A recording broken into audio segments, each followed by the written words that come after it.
Apa kabar, Pak? Tuhan Yesus memberkati. Haleluya. Haleluya. Haleluya. Ya, saya melihat sukacita sekali beliau orangnya diberkati Tuhan dan beliau begitu semangat di dalam memberitakan Injil. Ada banyak orang yang dari seberang yang dimenangkan, dibawa kepada Tuhan Yesus. Mereka yang hidup di dalam kegelapan telah dipindahkan kepada terangnya yang ajaib. Nah, Pak Yosua, terima kasih Bapak bisa bergabung bersama dengan kami, dan pada kesempatan ini kesaksian Bapak sangat akan memberkati banyak orang yang akan membuat orang-orang yang hidup yang tidak mengenal Tuhan Yesus bisa tercerahkan lewat apa yang Bapak kita bincang-bincangkan pada saat ini. Nah, mungkin diawali dulu. Bagaimana ceritanya itu, Pak? Bapak bisa dulu sampai bakar gereja, kemudian sekarang menjadi pemberita Injil. Injil membakar jiwa ya. Ya, gimana tuh ceritanya, Baik, Pak? itu awalnya waktu saya dulu memang dari kecil ya. Dari kecil tuh saya dari usia 6 tahun, itu memang saya sudah dididik tentang agama Islam. Ya. Baik dalam segi sholat 5 waktu yang jumlahnya 17 rakaat, baik dari segi sholat sunat, sebab sholat yang wajib itu kan hukumnya wajib.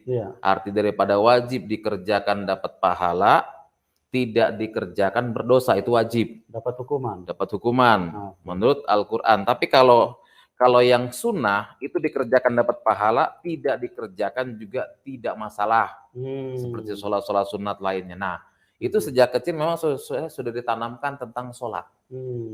As-sholatu imaduddin. Sholat itu tiang agama. Siapa orang yang mendirikan sholat berarti telah menegakkan agamanya. Apalagi sebagai agama Islam. Ya, inna dinna indallahi Islam. Sesungguhnya agama yang paling sempurna di sisi Allah yaitu agama Islam. Nah, dari ayat inilah saya berawal kebencian dengan orang Kristen. Dari usia 6 tahun masuk madrasah ibtidaiyah, lanjut lagi sanawiyah, lanjut lagi aliyah. Nah, ketika saya mondok di pesantren Al-Fiqoriyah, di situ saya belajar mengaji. Nah, sebentar Pak, itu muncul kebencian itu apa berdasarkan doktrin yang diajarkan oleh ustadz-ustadz yang mendidik Bapak, atau memang itu muncul di dalam hati secara sendirinya? Itu doktrin dari guru saya sendiri. Inna dinna indallahi Islam. Agama yang paling sempurna di sisi Allah ya agama Islam. Nah, jadi yang dikatakan jihad fisabilillah diajarkan oleh guru ngaji saya supaya saya memerangi orang-orang kafir. Gitu. Jadi pada saat itu tahun 1999, saya berusaha mencari pendeta. Ya pertama ya pendeta yang di kampung halaman saya. Saya berusaha ingin mengislamkan mereka dengan dalil Al-Quran. Bahwa agama yang paling sempurna yaitu agama Islam. Di luar Islam itu nggak ada yang sempurna. Nah itu termasuk Depok Citayam, bahkan pendeta Buyung Ismail, ya pernah kesaksian di YouTube. Nah itu pendeta yang ingin saya islamkan dulu. Itu Bapak mau islamkan juga ya? Nah sekarang ketemu sama-sama jadi hamba Tuhan.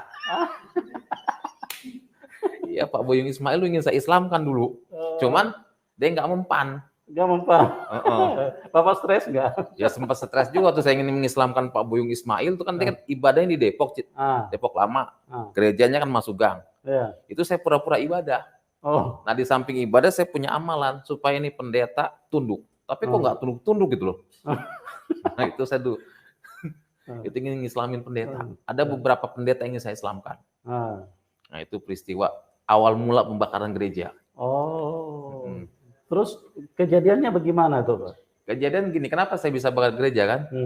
Saya kan visi saya satu, ya ingin menjadikan kampung saya itu orang-orang Islam semua. Tidak ada boleh orang Kristen. Nah visi saya kan mengislamkan pendeta, nggak berhasil kan? Saya punya ide, bagaimana kalau seandainya rumah ibadah orang Kristen itu saya bakar? Mungkin dengan ada pembakaran ini, orang Kristen akan sadar mau masuk Islam. Gitu. Ya 3 buah gereja, nggak tanggung-tanggung. Pada saat itu gereja GPIB Kampung Lio Depok.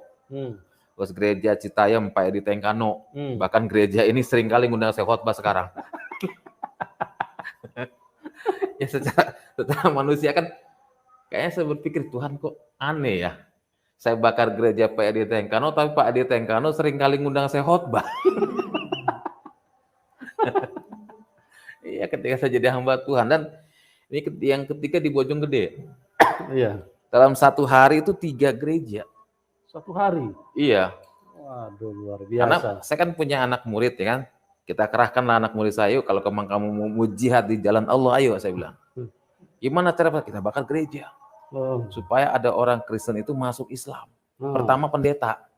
Sebab kalau pendetanya masuk Islam, saya kan berpikir, ya kan kalau satu orang masuk Islam, ya satu orang kan 70 pahala 70 bidadari. 70 bidadari? 72 apa 70? 70. Oh. Wah, 72 di bidadari.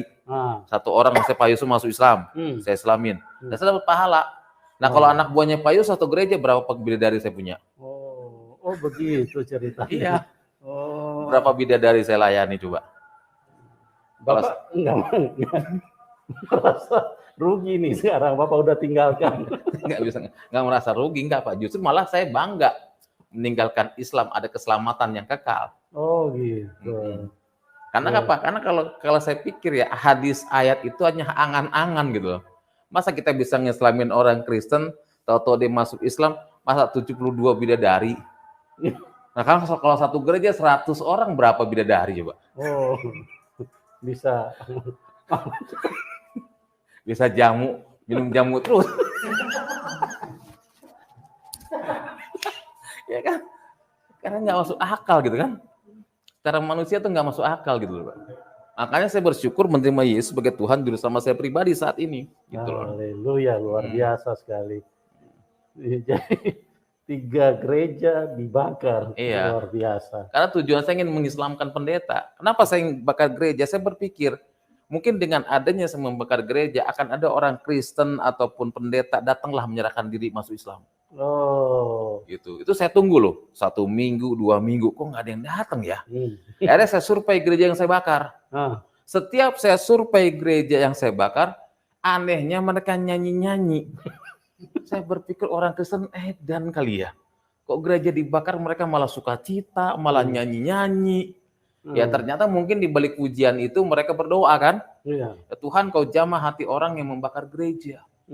Dan inilah doa, hasil doa gitu loh. Ya, hasil doa orang percaya gitu. Luar biasa. Terus bagaimana ceritanya Bapak? Mereka tidak masuk Islam malah mereka nyanyi-nyanyi. Ya, makanya saya pikir waktu saya survei gereja yang saya bakar, kok orang Kristen kok gereja dibakar kok sukacita, nggak ada sedih, malah nyanyi-nyanyi. Saya pikir ini orang Kristen kok pikirannya kenapa sih, saya pikir pikirannya seperti itu kan. Orang Kristen kok gereja dibakar nyanyi-nyanyi. Kalau di Islam kan masjid dibakar aja udah demo kan. Jangan kan dibakar, kaca disambil satu aja di demo. Ini Kristen kok nyanyi-nyanyi, gereja dibakar malah sukacita, tepuk tangan. Orang Kristen maaf kata edan kali saya pikir. Itu pemikiran saya gitu loh. Ya tapi memang luar biasa firman Tuhan berkata bukan kamu yang memilih aku, tetapi aku yang memilih kamu kan. Amin. Ya, jadi saya tuh dipilih Tuhan melalui proses mimpi. Gitu loh. Proses mimpi. Karena saya kan nggak mudah bagi saya untuk menjadi orang Kristen. Karena saya maaf kata, saya kan terlahir dari keluarga Muslim. Ya bahkan ayah ibu seorang kiai ustazah dan bahkan paman saya seorang ustadz. Yang seharusnya saya menjadi penerus, generasi penerus. Memang saya pada saat itu ngajar di madrasah Ibtidaiyah Hidayatul Atfal. Sebagai guru madrasah honor. Ya, memang saya sudah dibilang kamu nanti kalau seandainya ini kamu teruskan madrasah ini, kamu teruskan pondok pesantren ini. Ya sebenarnya saya tuh maaf kata ya, amit-amit lah jadi orang Kristen. Ya memang karena panggilan Tuhan kan. Memang Tuhan kalau sudah panggil, kita tidak bisa sembunyi dimanapun juga. Walaupun sembunyi di lubang semut sekalipun, kalau Tuhan sudah panggil, nggak bisa gitu loh. Ya, maaf kata, saya tuh nggak bisa memudahkan membalikkan telapak tangan untuk jadi orang Kristen gitu loh. Karena proses, gitu. Kalau bukan panggilan Tuhan saya nggak mungkin gitu loh. Orang saya, maaf kata, ya sudah menyampaikan ceramah-ceramah di mana-mana. Ya mohon maaf lah, dulu waktu saya jadi ustadz itu orang cium tangan saya bolak-balik, Pak. Begini. Tapi sekarang nggak ada yang bolak-balik. Dulu waktu jadi pendeta nggak ada paling, hai Pak Pendeta gitu.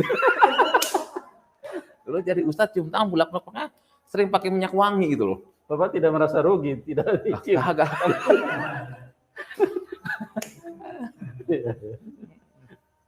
Ya itulah Pak Fadlan. Jadi saya tuh melalui mimpi lah yang Tuhan berikan sama saya. Iya.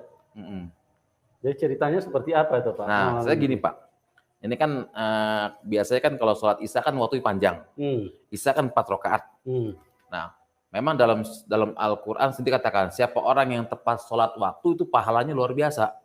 Memang Isya itu sholatnya panjang waktunya. Beda dengan sholat subuh ataupun maghrib, waktunya pendek. Maghrib kan pendek, subuh apalagi. Nah, kalau sholat subuh kan 2 rakaat ditambah doa kunut. Nah, akhirnya saya habis sholat Isya. Nah, pada saat itu kan sebenarnya kan saya persiapan ngajar. Ngajar ngaji ya kan, persiapan buat besok lah ngajar di madrasah. Nah, pada saat itu kondisi tubuh saya kan nggak enak badan. Saya bilang sama santri saya, Ustadz mau tidur jangan ganggu Ustadz ya. Baik Pak Ustadz. Nah, ketika saya tidur itu Tuhan kasih mimpi sama saya. Di dalam mimpi tersebut ada cahaya sinar yang menerangi tubuh saya. Dan cahaya itu dengan suara yang sangat lembut. Dia berkata, akulah jalan, kebenaran, dan hidup. Tidak ada seorang pun yang datang kepada Bapa kalau tidak melalui aku. Ini mimpi ini. Mimpi. Nah, tapi ketika saya mimpi ini selalu terngiang-ngiang di telinga saya. Sampai saya dalam mimpi itu Bapak dengar suaranya? Dengar suara cahaya-cahaya sinar menerangi tubuh saya. Dan dia berkata, akulah jalan, kebenaran, dan hidup. Sinar itu mengeluarkan suara. Akulah jalan, kebenaran, dan hidup. Tidak ada seorang pun yang datang kepada Bapa kalau tidak melalui aku.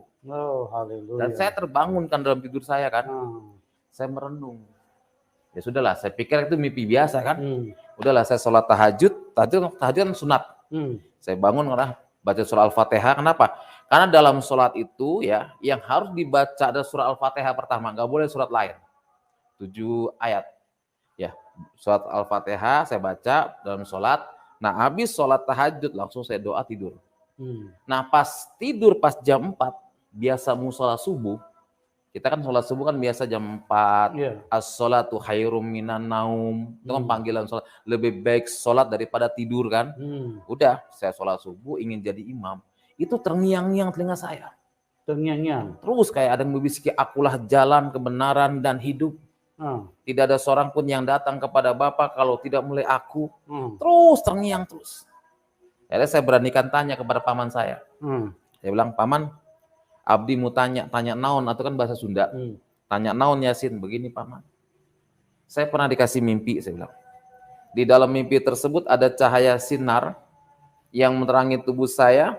Dan cahaya itu suara yang sangat lembut. Dia berkata, akulah jalan, kebenaran, dan hidup. Tidak ada seorang pun yang datang kepada Bapa kalau tidak melalui aku. Nah, malah paman saya menyarankan untuk cari di Al-Quran. Ya, saya buka Al-Quran yang jumlahnya 6.666 ayat. Yang terdiri dari 30 juz, 114 surah. Saya nggak temukan ayat itu. Tidak ditemukan. Ya, saya merasa bingung kan. Kemana saya mesti cari ayat ini, Pak? Mimpi ini, jawaban mimpi ini. Karena terlalu terngiang terus gitu loh. Akhirnya saya disarankan untuk pergi ke guru ngaji. Nah, sampai saya di rumah guru ngaji saya, malah saya dikasih mantra mandi air kembang. Udah kamu mandi air kembang aja katanya. Saya ceritakan semua mimpi saya ke guru ngaji saya. Udah kamu mandi air kembang, dikasih minyak orang mati. Minyak nyong-nyong. Kan saya berpikir matinya belum udah ngerasain minyaknya. Kan?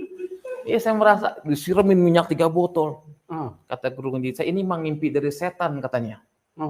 Yaudah, habis dimandiin air kembang, dikasih baju baju putih gitu kan. Ya dikasih minum air putih, dijampe-jampe, nggak tahu lah apa itu dikumur-kumur dikasih ke saya gitu kan. Minum katanya. Udah minum, insya Allah kamu pulang. Calik kan pulang udah. Nah, ketika saya pulang, baru melangkah dari depan rumah pintu guru ngaji saya, itu bukannya malah hilang, Pak. Malah terus menjadi-jadi. Suara itu nggak hilang-hilang. Saya kontak lagi. Dulu kan zamannya pager, tau pager ya? Pager tahu. Belum ada handphone. Yeah. Saya cari wartel kan, saya cari telepon, langsung saya pager. Loh, kumaha atuh Yasin? Kayak dijawab lagi kan sama guru ngaji saya. Oh ya, balik lagi. Saya bilang, Abah, kumaha ini? Abah juga nggak tahu. Cobalah kamu sholat istihoro. Nah, arti sholat istihoro kan artinya sholat meminta kan? Yeah. Minta petunjuk. Kajian Gusti Allah. Saya sholatlah istihoro. Allahu Akbar. Kan sedekapnya seperti ini kan? Yeah. Saya baca surat Bismillahirrahmanirrahim. Alhamdulillahirabbil alamin. Saya terus baca surah Al-Fatihah. Nah, saya doa. Nah, saya tidur, Tuhan kasih mimpi yang kedua kepada saya. Mimpi yang kedua? Luar biasa. Terus, Pak? Di dalam mimpi yang kedua, saya bertemu dengan seorang yang wajahnya bersih, bercahaya, berjubah putih, sambil dia membawa domba dan tongkat, dengan suara yang sangat lembut dia berkata, hai anakku, jika engkau menemukan ayat itu, engkau harus ikut aku dan pikul salib. Duh, saya kan kaget. Yeah. Saya terbangun dah dari tidur saya kan. Ya Allah, kok pikul salib? Saya kan nggak ngerti apa itu pikul salib kan. Karena saya nggak ngerti lah. Udahlah, saya anggap itu mimpi lah ya kan. Saya nggak pikir-pikir lagi lah. Udah, saya biasa ngajar di madrasah, saya biasa mimpin sholat dan sebagainya. Tapi memang Tuhan itu memang luar biasa ya. Iya. Amin. Wah, karena firman Tuhan mengatakan bukan kamu yang memilih aku, tapi aku yang memilih kamu. Ini mimpi ini terjawab dua-duanya Pak Yusuf. Terjawab dua-dua? Dua-duanya terjawab. Nah, ketika saya mendapat undangan untuk menyampaikan ceramah agama Islam. Saya kan pakai baju gomis ya, baju kayak Habib Rizik itu. Ini pakai udeng-udeng di sini, ya kan? Saya maaf kata, dulu waktu saya jadi guru agama Islam, maaf kata, nggak pernah pakai sikat gigi. Kenapa? Haram. Pakai siwak gitu. Gitu. Kayu. Haram. Kenapa? Saking fanatiknya saya. Jadi pakai kayu begini gitu, kayak siwak. Nggak pernah saya pakai odol, baru sekarang ini pakai odol sudah. Iya, haram bener. Itu dikatakan haram itu berdasarkan doktrin apa? Bapak baca buku. Emang dalam pengajaran guru saya bilang ya, semua buatan orang kafir itu kan haram. Oh, buatan orang kafir. Nah, saya pikir kan odol itu kan punyanya orang Nasrani. Iya. Pabriknya, karena kan ada bacaan Cina. Kalau zaman dulu kan, kalau ada odol kan produksi ini kan, nama apa? PT ini kan. Ya, PT. Gitu. Nah, ngapain saya sikat gigi apa odol buatan orang kafir? Dia pakai siwak. Siwak itu kayu dari Arab gitu kan, gini. Karena itu sunnah. Sunnah. Makanya di Islam itu pakai wangi-wangian itu sunnah. Makanya pakai minyak mistik apa sunnah gitu loh. Kalau kita kan nggak pakai minyak mistik, pakai minyak urapan kan? Iya. Haleluya. Luar biasa. Terus apa? Pak? Saya diundang lah untuk menyampaikan ceramah agama Islam kan. Saya bilang sama santri saya, antar Ustadz, kemana Pak Ustadz ceramah? Wah udah, yang bawa mobil pribadi itu santri saya. Santri yang nyetir. Ya, santri saya dulu, saya ingat banget saya punya mobil Suzuki Katana. Udah berangkatlah saya. Nah, memang Tuhan izinkan ya, waktu saya berangkat ceramah itu, maaf kata, saya ini pengen buang hajat gitu loh. Pengen buang hajat besar, saya tanya sama santri saya, turun sebentar. Itu setelah di jalan baru pengen buang hajat apa masih? Udah mau nyampe. Oh, sudah mau nyampe untuk menyampaikan ceramah agama Islam. Dulu teman akrab saya tuh Pak Anton Medan. Oh, Anton Medan. Nah, yang sekarang sudah meninggal, dia kan tinggal di Mangga Besar. Iya, tahu Pak. Itu akrab sekali sama saya dulu. Tapi dia tahu kalau saya udah jadi pendeta. Oh, tahu. Tahu dia. Makanya waktu dia sebelum almarhum, dia bilang, "Hei murtad." Ya, alhamdulillah saya bilang kan. Itu juga murtad saya bilang. Ya. Itu akrab sekali karena sudah meninggal dia kan mantan preman. Iya. Akhirnya apa? Hampir sampai tempat yang saya tuju, ya kan? Ini maaf kata pengen buang hajat. Terus saya bilang sama santri saya, berhenti di mobil. Cari di rumah penduduk ini yang ada WC. Baik Pak Ustadz. Nah santri saya turun, ya, itu di rumah penduduk itu maaf kata nggak ada WC. Yang ada jamban. Jamban itu kan, ya maaf kata empang, yang kalau orang buang hajat kan ya kayak di telepon umum lah gitu kan. Itu maaf kata, itu mesti dibuka semua. Loh, saya bilang, saya pakai baju gomis, saya bilang. Kalau saya dibuka semua kayak Tarsan dong nantinya, saya bilang. Ya kan masa Tarsan pakai udeng-udeng, saya bilang. Dan akhirnya apa saudara? Akhirnya udah, saya turun sengaja kan. Itu anehnya, ada rumah mewah itu dilewatin sama santri saya. Saya sini, kadi ayah sini. Ayah naon tuh Ustaz, itu ada rumah nubager, saya bilang. Rumah nubager kan sih bagus. Masa kamu lewatin? Nah, akhirnya apa? Saya sampailah di depan rumah yang mewah itu, saya ngucapin kalimat Assalamualaikum, yang punya rumah nggak jawab. 3 kali saya ngucapin Assalamualaikum, dalam Islam itu kan nggak boleh. Kalau sudah 3 kali kita ngucapin Assalamualaikum, berarti yang punya rumah nggak ada, harus ditinggalkan kan? Nah, kemungkinan orang Nasrani. Nah, akhirnya pas saya insaknya udah mulai, saya gedor. Yang punya rumah keluar. Seorang ibu, ada apa Pak gedor di rumah saya? Langsung saya jelaskan, Bu, saya mohon maaf, saya bilang. Saya ini Ustadz yang ingin menyampaikan ceramah agama Islam di kampung ini. Cuman mohon maaf, saya ini kebelet pengen buang hajat. Kira-kira Ibu ada WC gak? Oh ada Pak, masuk aja Pak. Nah ketika saya mau buka sepatu, yang punya rumah bilang gini, Pak, maaf jangan buka sepatu, rumah kami bukannya masjid. Ya udahlah, saya nggak berpikir yang aneh-aneh kan. Udahlah saya buang hajat, selesai saya buang hajat, saya pengen ngucapin kalimat terima kasih. Ada pembantu lagi ngepel, saya tanya, Ibu mana? Oh Ibu di ruangan tengah Pak, Bapak masuk aja ke ruangan tengah. Saya masuklah ke ruangan tengah. Nah ketika saya masuk ke ruangan tengah, ibu itu lagi baca koran. Nah sebelum ucapan kalimat terima kasih keluar dari lidah bibir saya melihat gambar yang sedang bawa domba dan tongkat. Saya kaget, Masya Allah. Ini kan gambar yang ada dalam mimpi saya. Kenapa adanya di rumah ini? Langsung saya, Bu, sebelum saya pamit, saya mau tanya sama Ibu. Oh silakan Pak, mau tanya apa? Ini gambar siapa yang sedang bawa domba dan tongkat? Apa ini foto saudara Ibu? Yang punya bilang, Pak maaf ini bukan saudara saya. Ya tapi siapa? Ini Tuhan saya Pak. Tuhan Yesus. Aduh. Kalau tahu itu gitu Bu orang Kristen ya Bu? Iya. Kalau tahu Ibu orang Kristen Bu, saya bilang saya nggak jadi buang hajat. Langsung Ibu itu rangkul saya, Pak. Tuhan berkati Bapak, Tuhan pakai Bapak.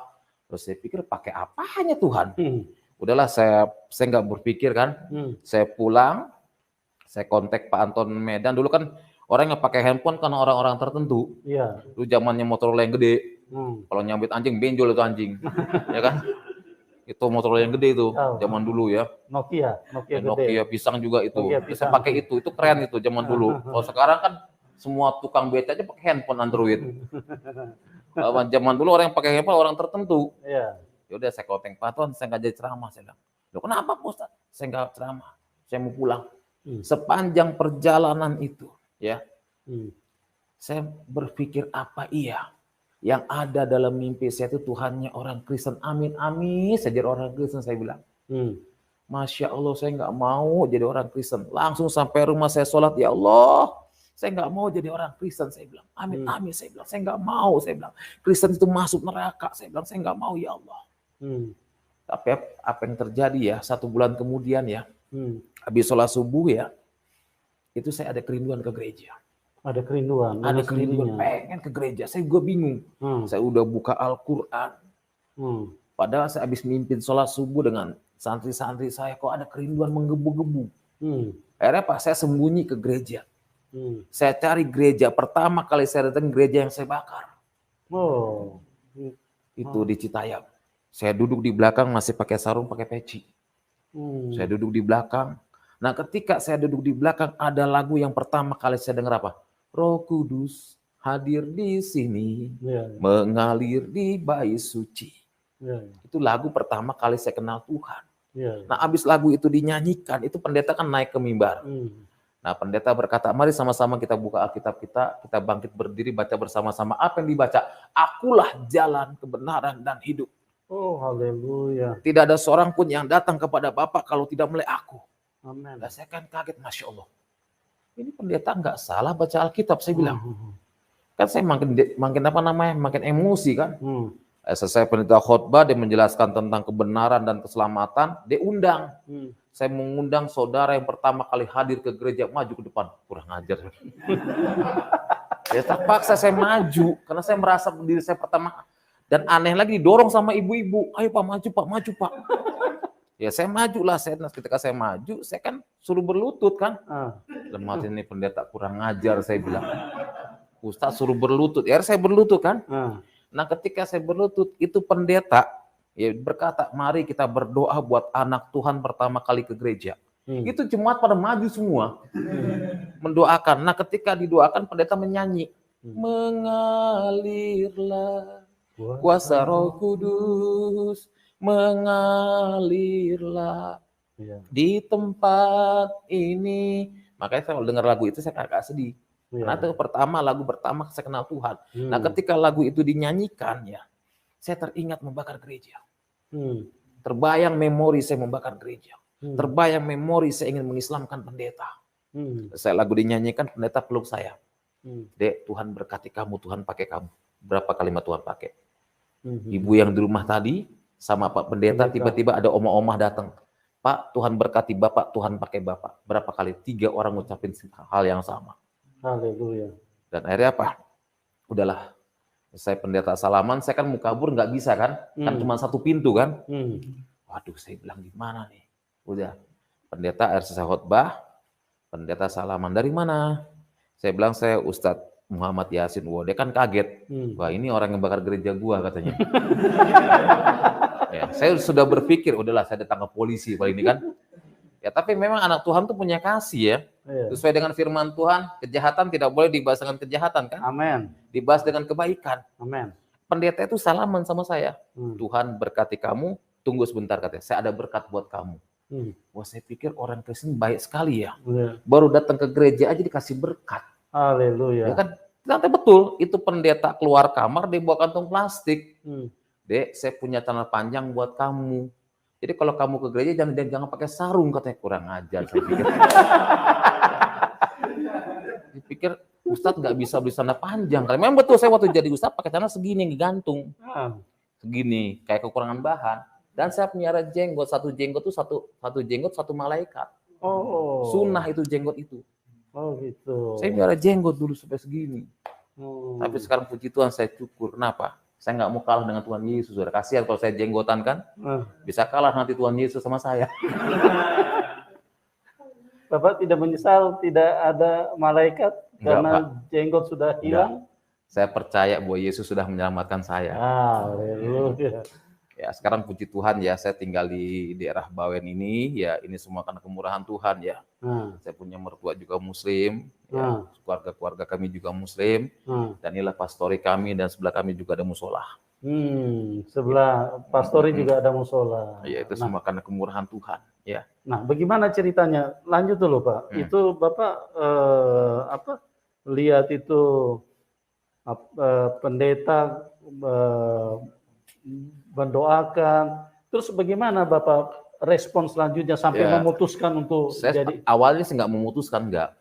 Cuman saya kan yang namanya guru agama Islam kan, pertama kali ke gereja, itu saya cuci kaki saya tanah 7 kali.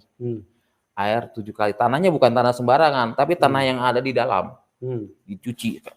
Nah, artinya taubat nasuha. Berbicara tentang taubat nasuha, artinya taubat yang tidak akan pernah dilakukan lagi. Ya tapi memang seperti itu ya. Ada lagi kerinduan minggu besok kita datang lagi ke gereja saya. Padahal sudah cuci kaki 7 kali. Sudah. Saya bilang kok apa-apaan ini ya. Awalnya saya menolak kan. Yaudah tapi saya tetap di minggu keempat saya datang ke gereja. Sampai 4 kali berturut-turut. Ada pepatah mengatakan walaupun bangkai disembunyikan di mana pasti baunya akan kecium juga. Amin. Saya ketahuan ke gereja. Ketahuan ya. Terjadilah persidangan. Siapa yang pertama tahu Bapak ikut ke gereja? Santri. Oh santri. Santri saya tahu bahwa saya itu ke gereja. Saya kan kalau ke gereja maaf kata, dari rumah pakai sarung, itu saya kasih di tanah yang dikasih pendeta saya pakai. Dulu pohon pisang, pohon singkong kan tinggi-tinggi zaman dulu kan. Itu saya ganti di pohon singkong. Gitu, saya taruh lagi. Nah santri saya tahu, gitu loh, saya ke gereja. Nah, ketika saya masuk ke pohon singkong, kok sarung saya nggak ada gitu loh. Saya pengen ambil, gitu loh. Saya kan bingung kan. Saya pengen ambil sarung saya gitu kan. Setahu saya ada di sini, saya punya sarung kan, biasanya taruh di situ kan. Habis dari gereja saya pakai sarung lagi gitu kan. Terus saya pengen ambil sarung saya bilang. Gak tahu santri saya yang ambil. Dia ngadu kepada paman saya, dia ngadu kepada seluruh keluarga saya disidang. Pada saat itu saya disuruh ngucapin dua kalimat syahadat. Dia bilang, kamu sudah kafir katanya. Kamu sudah melangkah masuk ke tempat ibadahnya orang kafir dan kamu sudah ikut ibadah. Sekarang ucapkan dua kalimat syahadat. Tapi nggak bisa. Disuruh ngucapin dua kalimat ini rasanya berat. Nggak bisa. Asyhadu berhenti lagi. Berhenti lagi. Dan yang terakhir itu kata Yesus yang keluar. Nggak bisa keluar apa? Nggak bisa gitu loh. Nggak bisa keluar? Nggak bisa. Aneh saya juga. Yang keluar hanya kata Yesus. Nah, kena tampar. Apa kamu bilang? Yesus. Tampar lagi. Dan mati saya, salah apa saya bilang? Nebut nama Yesus kena tampar. Nebut nama Yesus kena tampar. Jadi saya ngucapin dua kalimat syahadat nggak bisa. Yang saya keluar hanya Yesus, kelepak gitu loh. Mati kok kenapa? Udahlah, saya bilang udah. Sekarang kau masuk kamar mandi. Saya dimasukin kamar mandi, dikunci. Itu kamar mandinya, maaf kata, jauh daripada tempat pondok. Itu kamar mandi di atasnya pemakaman. Itu saya dimatiin lampunya, dikunci. Nggak ada istilahnya tengah malam saya lapar pada saat itu ya, waktu saya dikuncikan di kamar mandi, lapar saya tengah malam. Saya cuma bilang gini, Tuhannya orang Kristen, kalau memang kau benar-benar Tuhan, saya bilang, bukakan kamar mandi ini. Tapi itu gembok terbuka sendiri. Terbuka sendiri, akhirnya apa? Saya cari makan di dapur. Santri-santri saya yang jaga tuh tertidur gitu. Saya makan dengan lahap, tapi saya nggak berpikir untuk kabur gitu. Saya masuk lagi kamar mandi, udah saya masuk kamar mandi, saya pikir emang sudah terkunci kan, sudah terbuka kuncinya. Paman saya lihat, udah, kayaknya saya aneh kok, tadi malam kok bisa saya keluar, tapi kok pagi-pagi dibuka gembok gitu kan. Itu saya cuma bilang, Tuhannya orang Kristen, kalau engkau benar-benar Tuhan, buktikan. Saya bilang. Akhirnya terjadilah saya di situ penyiksaan, ya, disiksa, ya. Seperti ini, diikat seperti ini, karena nggak bisa ngucapin dua kalimat saya yang kedua kalinya, dan ini bekas siksaannya. Bukan daripada keluarga saya. Nah ini dia, maaf kata ya, saya ini punya gigi 2 itu palsu, kasih tonjok, maaf saya buka ya, palsu, karena disiksa oleh keluarga saya, ditonjok sampai saya punya gigi rontok. Saya diusir menjadi seorang gelandangan. Sampai tidur di keemperan, saksi hidup Stasiun Gondang Dia dan Cikini. Saksi hidup saya. Itu. Nah, dan saksi hidup saya itu Dr. Suradi. Yang nampung anak-anak jalanan, makan. Saya di situ makan bersama dengan pemulung. Pada saat itu, padahal ya seorang ustadz. Itulah pikul salib. Ya, siap menderita. Tapi firman Tuhan mengatakan, cari dulu kerajaan Allah dan kebenarannya. Maka semua itu akan ditambahkan dan disempurnakan bagimu. Nah pada saat itu banyak gereja yang nolak saya. Karena kan dulu pembakaran gereja kan. Nolak. Gak ada yang mau terima saya. Tuhan, saya bilang. Saya mencari wajah Tuhan. Tapi puji Tuhan ya. Tuhan pertemukan saya ya dengan seorang ibu. Ya sekarang beliau sudah meninggal. Ya almarhum daripada kakak pendeta Cesar Rombot. Yang di Romangun, ya beliau yang mendidik saya, menyekolahkan saya sampai sekolah jadi hamba Tuhan, ya. Dan puji Tuhan sampai saat ini, ya. Haleluya. Itu semua karena kemurahan Tuhan. Ya. Jadi saya menghimbau jangan tinggalkan Yesus lah. Amin.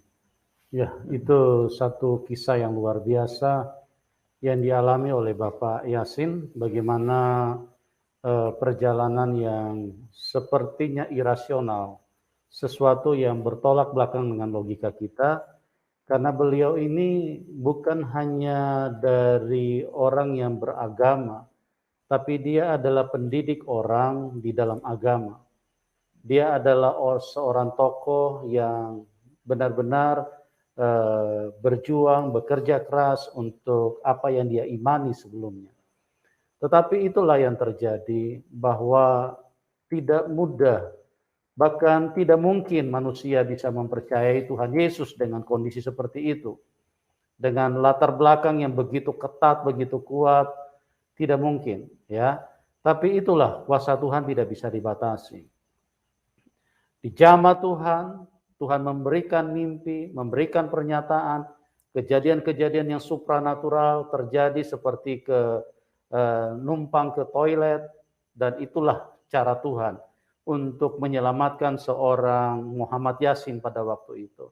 Dan sampai saat ini begitu luar biasa tangan Tuhan menyertai beliau. Dan sekalipun beliau mengalami aniaya, ya, mengalami tekanan, tetap beliau tidak akan meninggalkan Tuhan. Nah, Pak Yasin, Bapak bisa cerita kepada kami, selama Bapak sudah mengambil keputusan, apalagi Bapak sudah sekolah hamba Tuhan, sekolah pelayanan, kira-kira tantangan apa yang terjadi di dalam hidup Bapak? Bapak bisa ceritakan mungkin dari kaum yang seiman dengan Bapak dulu, seperti apa tuh Pak? Awalnya begini Pak Yusuf, ya dulu memang pertama kali saya jadi hamba Tuhan banyak tantangan. Iya. Apalagi waktu saya pertama kali masuk YouTube, itu ada seorang yang telepon saya. Iya, iya. Memang kalau saya kan di YouTube saya taruh nomor WA, ya kan. Telepon saya pikir anak Tuhan. Iya. Dia bilang, kamu mau uang? Saya bilang, dia pertama nanya nomor rekening kan. Biasanya kalau ada nanya nomor rekening kan langsung saya kasih kan, ini enggak gitu loh. Mana nomor rekening kamu? Saya bilang, maaf, saya bilang, Anda siapa? Hari ini saya transfer kamu 100 juta asalkan kau tinggalkan Yesus. Saya bilang, maaf, saya bilang. Saya lebih baik hidup susah dibanding saya hidup kaya tapi tidak ada keselamatan. Ya puji Tuhan, saya tantangan banyak. Dalam pelayanan pun begitu, dari seiman yang tidak mendukung saya punya pelayanan. Program pelayanan saya kan pelayanan ke garis keras. Gitu kan, ke garis keras, tapi memang dalam pelayanan itu kita harus memang ikut Tuhan itu tidak boleh setengah-setengah. Harus terus berjalan bersama Yesus. Amin. Tantangan banyak memang Pak. Tantangan dari keluarga, dari mertua juga ada. Tapi tetap saya berjalan. Sampai saat ini Tuhan berkati saya, bisa memberkati orang-orang lain. Itu semua karena Tuhan. Amin. Amin. Ya. Dalam perjalanan Bapak mengikut Tuhan Yesus, melayani Tuhan Yesus, pernah nggak sampai mengalami aniaya fisik? Kalau aniaya fisik belum pernah. Tapi kalau kejadian waktu saya penginjilan ke pondok pesantren, dulu saya pakai mobil Zebra tahun 90. Ya, kami pulang, kan yang nyetir kan saya. Ada beberapa teman-teman ikut, ya kan? Itu sempat dijegat. Dijegat, ada yang bawa golok, ada yang bawa bambu. Nah, saya pikir begini, kalau memang kita harus mati hari ini, ya puji Tuhan kita mati. Karena firman Tuhan, hidup dan mati di tangan Tuhan kan? Amin. Ya sudahlah, kita siap mati, saya bilang. Cuma saya bilang sama teman-teman saya, ayo kita berdoa. Kita berdoa, percaya. Karena kan di tengah hutan itu kan, ada berapa motor, 6 motor lah, yang menghadang kami, pulang dari pondok pesantren, pelayanan. Kita berdoa, saya bilang. Kita percaya, Yesus itu Allah yang hidup, saya bilang. Amin. Dia pasti menolong kita dalam keadaan apapun, saya bilang. Haleluya. Nah, ketika selesai berdoa, untuk kaca mobil terus digedorkan. Saya buka jendela mobil. Pelan-pelan saya buka, kan masih manual kan, masih putar, saya buka. Nah, ketika saya buka, berapa menit itu ambulan lewat. Ambulan lewat, dipikir polisi yang lewat. Semua yang pakai motornya, jika saya kabur semua. Berarti puji Tuhan, ambulan lewat, mereka takut, saya bilang kan. Saya pikir polisi yang lewat kan, ya sudahlah, akhirnya saya sampai di kota, saya ngucap syukur sama Tuhan. Sampai saat ini pun masih banyak tantangan saya pelayanan. Bahkan disuruh menghentikan. Hentikan, kalau kamu pengen selamat, hentikan pelayananmu. Saya bilang, saya tidak akan pernah menghentikan pelayanan saya selama saya masih hidup. Haleluya. Ya, saya kan pelayanan di garis keras, kaum muslim, ya. Apalagi tanggal 26 besok Natal Islam dan Kristen. Itu suruh hentikan saya punya pelayanan. Saya bilang, saya tidak akan pernah menghentikan kabar kebenaran, kabar keselamatan, walaupun nyawa taruhannya, saya bilang. Haleluya. Saya bilang gitu. Ya. Luar biasa ya. Itulah seorang hamba Tuhan yang dibangkitkan Tuhan dengan iman. Memang beliau juga sebelumnya Tuhan tahu betul latar belakang. Makanya latar belakang seseorang itu pada saat dia dipanggil Tuhan menjadikan seperti itulah dia di masa-masa selanjutnya. beliau adalah seorang yang tergolong dalam iman yang sebelumnya tergolong garis keras. Makanya waktu beliau bertobat, dia juga dengan pertobatan yang betul-betul sungguh-sungguh. Karena apa yang menjadi latar belakang, dan disitulah Tuhan panggil untuk beliau mengerjakan sesuai dengan panggilannya, dan karena Tuhan memang mengasihi semua jiwa-jiwa. Dan inilah yang dilakukan oleh Pak Yosua selama ini. Nah, Pak Yosua, Bapak di dalam pelayanan kan banyak mengalami pasti mujizat Tuhan kan? Iya. Ya. Itu untuk meneguhkan panggilan Bapak dan juga meneguhkan bahwa Tuhan Yesus yang Bapak percaya itu memang benar, Dia adalah Tuhan. Nah, kira-kira mujizat-mujizat apa saja yang Bapak bisa bagikan kepada teman-teman? Dulu mujizat saya waktu pelayanan ke Mentawai. Itu memang saya diuji. Salah satu ada orang Islam ya, Muslim. Ya. Dia sakit, maaf kata, apa sih ini, gondong ya? Gondong ya, orang dulu suka pakai belau kan? Atau getah bening. Gondong lah kan, suka sakit. Pak, ditantang selagi KKR kan. Itu di kampung Nem Leo, ya, kampung Tua Bejat juga. Saya pelayanan ke Pulau Mentawai, ditantang. Kalau memang Tuhan Yesus benar-benar Tuhan, bisa gak Bapak sembuhkan saya punya anak sakit gondong? Waduh, saya cuma bilang begini, Tuhan, jangan kau permalukan hamba-Mu. Saya sambil nangis, Tuhan, jangan kau permalukan hamba-Mu, saya bilang. Hamba ditantang seperti ini, Tuhan. Terus saya bilang, anaknya maju ke depan, saya bilang, suruh ke sini. Nah, saya deg-degan juga, kalau ini nggak sembuh, waduh, repot juga kan? Udahlah, saya bilang gini, dalam nama Yesus, saya pegang lehernya kan. Dalam nama Tuhan Yesus, engkau dokter di atas segala dokter, engkau tabib segala tabib, dalam nama Yesus malam ini terjadi mujizat kesembuhan, dalam nama Yesus. Saya sambil berdoa juga deg-degan kan, kalau nggak sembuh gimana nih, saya bilang. Ya udah, saya dekat, dalam nama Tuhan Yesus, udah. Saya bilang, Bu, duduk ke tempat, kembali ke semula, saya bilang. Tapi ketika anak itu belum selesai duduk, ini udah sembuh. Udah sembuh. Wah, saya bilang, Tuhan terima kasih Tuhan. Jadi KKR malam pertama ditambah lagi 3 malam jadinya. Luar biasa. Itu pertama kali saya mengalami mujizat Tuhan buat pelayan di Mentawai itu. Mentawai ya. Yang kalau KKR pakai diesel. Jadi itulah orang Muslim itu. Anaknya sembuh sakit gondong. Aku sembuh katanya, udah. Nah, disitulah dia mulai percaya Yesus. Haleluya. Saya bilang, Bu, percaya Tuhan Yesus, Bu? Iya Pak, saya percaya. Katanya, Isa yang nyembuhin katanya. Ya sudahlah, kalau mau percaya Yesus, saya bilang ambil keputusan baptis, saya bilang. Haleluya. Karena dalam Al-Quran kan sibgoh. Ambil keputusan baptis, saya bilang. Iya. Ada kami baptis di laut. Baptis satu keluarga, ya udah, puji Tuhan. Itu awal mujizat saya, Pak. Awal mujizat. Besok malamnya banyak lagi yang dari seberang datang. Banyak sekali itu. Haleluya. Itu. Nah, sampai sekarang dari situlah saya berani maju ke pondok pesantren pelayanan. Luar biasa. Karena saya pernah nyembuhin seorang ustadz yang sudah meninggal dunia. Saya nggak sebutkan namanya. Iya. Dia sakit kaki yang gede itu? Kaki gajah. Kaki gajah. Saya cuma bilang gini, saya kan pelayanan di salah satu gereja. Pak, mau gak doain orang Muslim? Saya bilang, ya siap, saya bilang gitu kan. Karena saya punya Tuhan Allah yang hidup, Allah yang berkarya, saya bilang gitu kan. Siapa? Ustadz, Pak. Oke. Kalau memang dia mau didoakan sama pendeta, saya bilang, bukan saya yang menyembuhkan, tapi Yesus yang menyembuhkan. Amin. Karena saya sebagai manusia biasa, saya nggak punya apa-apa, saya bilang, yaudah kita datang yuk. Itu udah kakinya udah segini, Pak. Saya bilang, Pak, saya bilang, percaya Yesus, dia sempat ini kan, kalau memang Yesus bisa menyembuhkan, nih kaki saya sembuhin. Saya bilang, saya nggak bisa menyembuhkan, saya bilang, Pak. Tapi Tuhan Yesus yang menyembuhkan, Bapak. Amin. Ya, saya doain sambil saya tepuk-tepuk kan. Memang kalau saya kaki gajah kan nggak terasa ditepuk juga kan. Dalam nama Yesus udah saya pulang.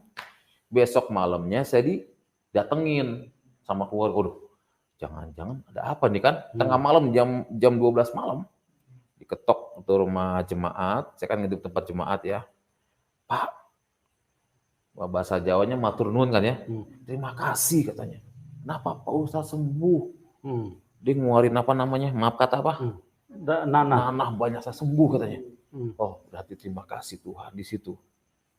Ya, sampai saat ini banyak orang Islam yang bertobat dari mujizat Tuhan yang Tuhan berikan. Gitu. Haleluya. Bahkan dari kadang-kadang saya pertama kali masuk YouTube Pak Yusman Nubulu, banyak orang yang telepon saya. Banyak orang yang bertobat melalui YouTube. Haleluya. Kadang-kadang ada orang didoakan melalui YouTube sembuh. Haleluya. Ya. Luar biasa sekali. Ya, itulah Tuhan. Ya. Saya yakin tidak ada apa-apanya, hanya Yesus yang luar biasa. Amin.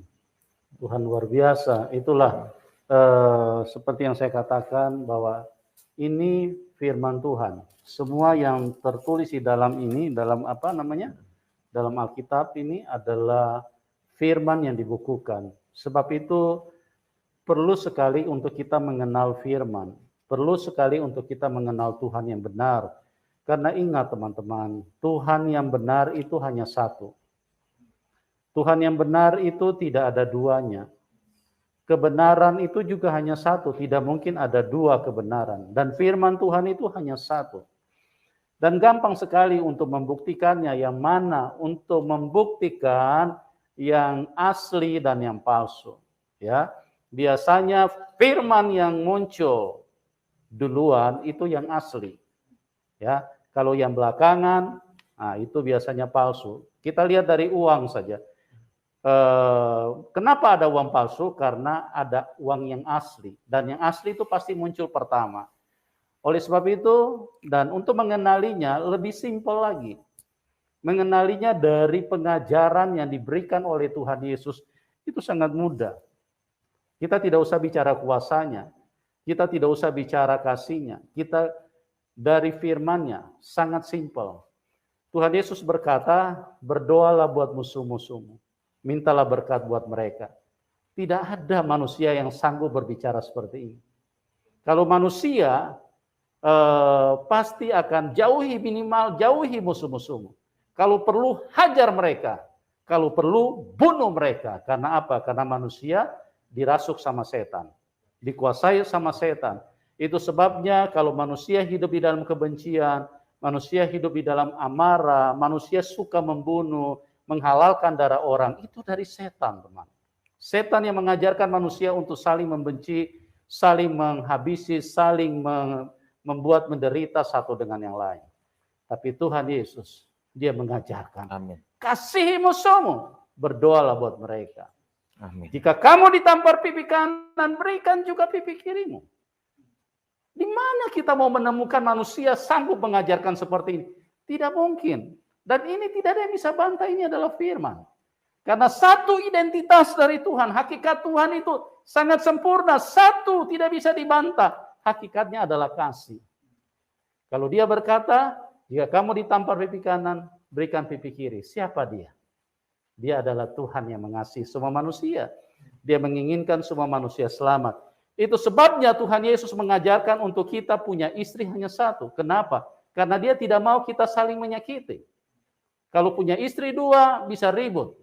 Bisa bisa jambak-jambakan rambut, bisa saling iri hati, saling maki-maki, bisa berantem. Itulah Tuhan yang benar. Dia tahu kapasitas manusia. Tidak mungkin manusia bisa punya pasangan lebih dari satu. Dari Taman Eden, pelajari sejarah bahwa Tuhan menciptakan pasangan satu orang suami, satu orang istri. Ya, tidak pernah Tuhan menciptakan satu Adam dan dua perempuan. Apalagi 3, 4, apalagi sampai 13. Tidak pernah. Itu hanya hawa nafsu yang dikendalikan oleh setan, yang ditaruh di dalam manusia, sehingga manusia kedagingan. Ya, ingin sekali untuk memuaskan hawa nafsunya. Jadi dari pengajarannya, tidak bisa dibantah kalau Dia adalah Tuhan. Oke, Pak Yosua, ini mungkin Bapak kan sudah mengalami berkat Tuhan luar biasa. Amin. Nih ya. Sudah mengalami keselamatan yang paling dibutuhkan oleh manusia. Bapak mungkin bisa menyampaikan pesan-pesan yang bisa memberkati teman-teman yang menyaksikan acara ini yang belum kenal Tuhan Yesus, yang belum percaya Tuhan Yesus. Pesan apa yang Bapak berikan? Baik, pesan saya satu, bagi anak Tuhan yang sudah terima Yesus sebagai Tuhan Juru Selamat, jangan pernah tinggalkan Yesus. Amin.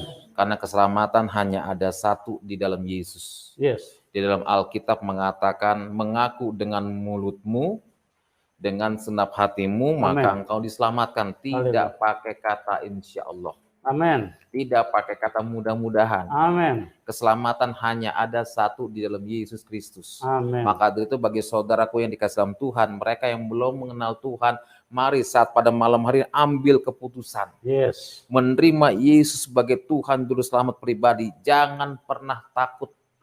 Amin. Karena keselamatan hanya ada dalam Yesus. 48 Al-Fat ayat 2. Yes. Muhammad gak bisa menyelamatkan. Yes. Di situ tertera agar Allah memberikan ampunan kepadamu Muhammad atas dosamu yang lalu dan yang akan datang. Serta menyempurnakan nikmatnya dan menunjukimu ke jalan yang lurus. Nabi Muhammad gak bisa menyelamatkan. Bahkan Nabi Muhammad dalam hadis Sahih Bukhari Muslim, dia berdoa, ya Allah, dekatkan aku dengan Isa anak Maryam yang maha tinggi. Karena jiwaku ada di tangannya dan keselamatanku ada padanya. Haleluya. Jadi keselamatan hanya ada dalam Yesus Kristus. Pegang Yesus dengan erat sampai akhir hayat kita, sampai inna lillahi wa inna lillahi roji'un. Aku tetap cinta Yesus. Haleluya, luar biasa sekali. Ya, teman-teman, kita sangat diberkati. Saya sebagai hamba Tuhan juga sangat diberkati dengan apa yang dibagikan oleh Bapak Muhammad Yasin pada kesempatan ini. Dan beliau saat ini adalah seorang hamba Tuhan yang ada di garis depan, yang memberitakan Injil khususnya kepada orang-orang seberang, supaya mereka mengenal Tuhan dan mereka bisa diselamatkan. Teman-teman yang diberkati, silakan dukung Pak Yasin, dan nomor rekeningnya kami taruh di layar deskripsi. Ya, silakan didukung supaya beliau bisa melayani dengan sungguh-sungguh dan tetap sesuai dengan kehendak Tuhan, bisa eksis, bisa membawa jiwa bagi banyak, bagi kemuliaan nama Tuhan. Dan saat ini Pak Muhammad Yasin setelah percaya Tuhan Yesus diberi nama Yosua, ya. Jadi Bapak Yosua Muhammad Yasin. Silakan dukung, nomor rekeningnya kami taruh di layar deskripsi. Oke, terima kasih buat Pak Yosua. Sama-sama, Tuhan berkati. Atas kesaksian yang luar biasa. Amin. Tuhan, doa kami buat Bapak, Tuhan pakai terus luar biasa ya.